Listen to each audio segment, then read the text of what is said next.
शुक्रवार दिनांक 14 मार्च 2025 को पूरे भारत में होली का त्यौहार धूमधाम से मनाया गया।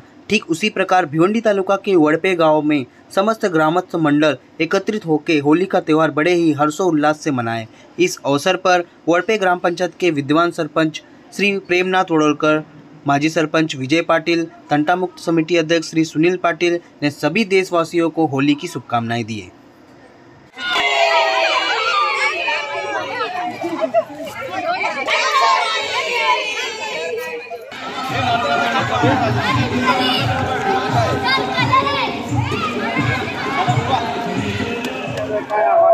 आज आपल्या देशामध्ये संपूर्ण भारतभर होलीचा सण अतिशय आनंदात आणि हर्षोल्लासमध्ये साजरा केला जात आहे। अशा या आनंदाच्या आणि आपल्या भारत देशाच्या सर्वात मोठ्या सणाच्या आमच्या ग्रामपंचायतीतर्फे तसेच ग्रामस्थांतर्फे होलीच्या सर्वांना हार्दिक शुभेच्छा। होली